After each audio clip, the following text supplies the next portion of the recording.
UP scholarship 2025-26 का online form भरने वाले सभी बच्चों के लिए, यानी जिस भी कोर्स से आप यूपी स्कॉलरशिप 2025 का ऑनलाइन फॉर्म भर रहे हैं, चाहे आप फ्रेश फॉर्म भर रहे हैं, चाहे रिन्यूअल का कोई बच्चा हो, इसमें BA, BSc, BCom, MA, MCom, MSc, ITI, polytechnic, BTech सभी कोर्स के बच्चों के लिए क्या क्या इम्पॉर्टेंट डॉक्यूमेंट है जिनको कि स्कॉलरशिप फॉर्म के साथ आपको कॉलेज में सबमिट करना है। आज की वीडियो में आपको हम वही बताने वाले हैं।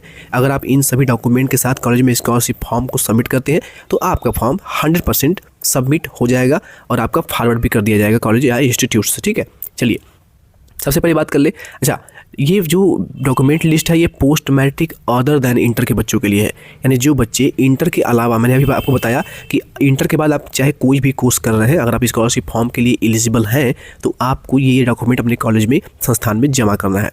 स्कॉलरशिप फॉर्म में सबसे पहले स्कॉलरशिप का फॉर्म, जैसे आप फॉर्म को प्रिंट करते हैं, जैसे ही आप इस फॉर्म भरने के बाद जब प्रिंट करते हैं फॉर्म को, तो फॉर्म को जब प्रिंट करने के बाद आप देखेंगे तो वहाँ पर आपके 2 पेज में पूरे फॉर्म का जो है डिटेल आता है। तो उस पूरे लिस्ट को, यानी फॉर्म के 2 पेज को आपको 2 सेट प्रिंट कराना है। हालांकि आप 1 सेट भी प्रिंट करा सकते हैं। 1 सेट आपको अपने पास रखने के लिए दिया जाता है, क्योंकि अक्सर हर साल हम देखते हैं कि बहुत सारे बच्चे हमें कमेंट करते हैं, मैसेज करते हैं, कॉल भी करते हैं कि सर मैंने पिछले बार स्कॉलरशिप का फॉर्म भरा था, रिन्यूअल करा था और मैं अपना एप्लीकेशन नंबर भूल चुका हूँ, मुझे अपना एप्लीकेशन नंबर पता ही नहीं है।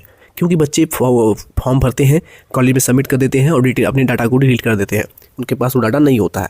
ऐसे में आप स्कॉलरशिप फॉर्म से वंचित रह सकते हैं, फॉर्म आप भर ही नहीं पाएंगे।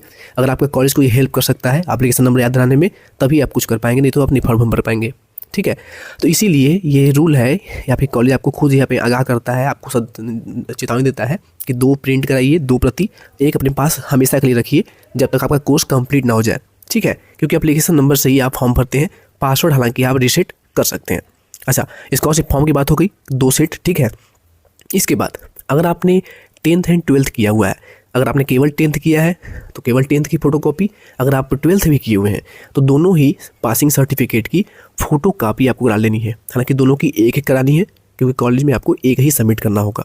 इसके बाद मार्कशीट ऑफ प्रीवियस ईयर, यानी अगर आपका रिन्यूअल फॉर्म है, मान लीजिए कोई बच्चा है जो कि BA कर रहा है, ठीक है, या फिर डिप्लोमा कर रहा है कोई बच्चा, ठीक है, डिप्लोमा या फिर B.Pharma, D.Pharma, कोई भी कोर्स हो, तो अगर आपने फॉर्म को 2nd ईयर में भर रहे हैं, 2nd ईयर में भर रहे हैं, रिन्यूअल आपका फॉर्म है, तो 1st ईयर में आपका जो रिजल्ट आ चुका है उस रिजल्ट की फ़ोटोकॉपी आपको लगानी होगी। इसके बाद इनकम सर्टिफिकेट, ध्यान रखिएगा, जो बच्चे न्यू फॉर्म भर रहे हैं, यानी जो फ्रेश फॉर्म भर रहे हैं, वो जब स्कॉलरशिप फॉर्म भरेंगे तो इनकम सर्टिफिकेट जो लगाते हैं वो अपने पिताजी का या फिर माता जी का या फिर गार्जियन कह सकते हैं आप, हैं, ठीक है, गार्जियन का फॉर्म आप लगाते हैं, क्योंकि गार्जियन का ही इनकम सर्टिफिकेट आपको स्कॉलरशिप फॉर्म में लगाना है। जो बच्चे रिन्यूअल फॉर्म भर रहे हैं वो ऑलरेडी लगा चुके हैं, तो उनको जो इनकम सर्टिफिकेट कॉलेज में सबमिट करना है वो अपना इनकम सर्टिफिकेट सबमिट करना है। ठीक है, उसके भी एक फ़ोटोकॉपी आपको सबमिट करनी है। इसके बाद अगर आपका कास्ट है, यानी जाति प्रमाण पत्र, तो वो भी आपको जमा करना है 1 प्रति। ठीक है, domicile certificate issued by competent authority, यानी आपका निवास प्रमाण पत्र भी आपको जमा करना है। इसके बाद कॉपी ऑफ फी रिसिप्ट, यानी जो आपने कॉलेज में एडमिशन लेते समय फ़ी पेड किया है उस फीस की रसीद आपको जमा करनी होगी। इसके अलावा काउंसलिंग लेटर, अगर आप कोई भी बच्चा काउंसलिंग के थ्रू, जैसे कि अगर हम बात कर लें पॉलिटेक्निक की ना, तो पॉलिटेक्निक में जो भी बच्चे एडमिशन लेते हैं वो JCUP के द्वारा आयोजित, JEECUP के द्वारा आयोजित ज्वाइंट इंट्रेंस एग्ज़ाम देते हैं, उसके द्वारा ही गवर्नमेंट या प्राइवेट या एडेड कॉलेज में उनको एडमिशन मिल पाता है। तो जो काउंसलिंग आप कराए हुए हैं उसके द्वारा जो आपको कॉलेज अलॉटमेंट हुआ है वो रसीद, यानी उसकी फ़ोटोकॉपी, अलॉटमेंट लेटर की एक फ़ोटोकॉपी आपको ज़रूर जमा करनी है। अगर आपके पास ये नहीं है तो आप स्कॉलरशिप फॉर्म भी नहीं भर पाएंगे, तो इसका विशेष ध्यान रखिएगा।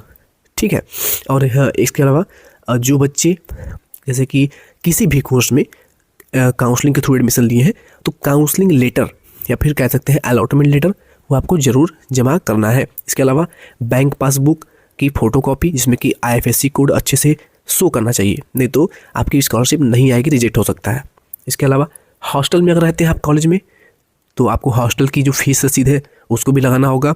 इसके अलावा आधार कार्ड, ये वेरी इंपॉर्टेंट है।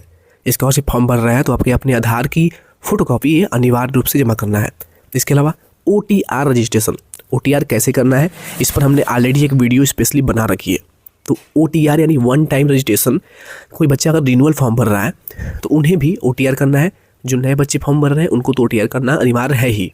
तो OTR जब ऐसे आप करेंगे, मैंने OTR पे वीडियो ऑलरेडी बना रखा है चैनल पे, आप जाकर चेक कर सकते हैं। ठीक है, वीडियो सेक्शन जाइए, अभी हमने पिछली 2-3 पहली वीडियो बनाई थी। तो OTR के एक पेज पे आपका OTR नंबर जो है वो मेंशन होगा यहाँ पे, और डेट मेंशन होगा किस डेट को आपने किया हुआ है। ठीक है, उसकी फोटोकॉपी आपके पास होनी चाहिए, वो भी आपको इन सभी डॉक्यूमेंट के साथ ही कॉलेज में सबमिट करना है। इसके अलावा ये fees waiver student is not eligible to apply scholarship, हालांकि ये अलग अलग कॉलेज के लिए अपना अलग अलग रूल होता है, तो इससे आपको मतलब नहीं है। ये 1 से लेकर के 12 डॉक्यूमेंट, ये डॉक्यूमेंट लिस्ट है जिसको कि आप कुछ इसी क्रम में लगाएंगे। सबसे ऊपर आपका ये होगा, उसके बाद मार्कशीट होगा, उसके बाद मार्कशीट का प्रीवियस ईयर का जो चीज़ें हैं वो होंगी, इनकम सर्टिफिकेट होगा, कास्ट सर्टिफिकेट होगा। ठीक है, इस प्रकार से सीक्वेंस वाइज चीज़ों को लगा करके आपको कॉलेज में सबमिट करना है। ठीक है, तो ये पूरी डॉक्यूमेंट लिस्ट होगी। अच्छा, आपको एक बहुत जरूरी बात बता दें, स्कॉलरशिप डिपार्टमेंट जो आपकी स्कॉलरशिप प्रोवाइड करता है, इसका एक रूल होता है कि first come and first serve, यानी अगर आप स्कॉलरशिप पहले भरते हैं तो पहले आपको मिलेगा। यानी कि जितने भी बच्चे फॉर्म भर रहे हैं, स्कॉलरशिप फॉर्म भर रहे हैं, तो मान लीजिए कोई बच्चा 10 तारीख को फॉर्म भर रहा है, अगला बच्चा जो है वो 20 तारीख को फॉर्म भर रहा है। तो अगर इस बच्चे का फॉर्म 10 तारीख को ही फॉरवर्ड हुआ है, पहले भरा इन्होंने है, तो पहले इनको स्कॉलरशिप मिलेगी, इनको बाद मिलेगी। तो हो सके तो स्कॉलरशिप फॉर्म जितना जल्दी हो सके उतना जल्दी आप भर लें। ठीक है, चलिए मिलते हैं नेक्स्ट वीडियो में नेक्स्ट अपडेट के साथ। धन्यवाद।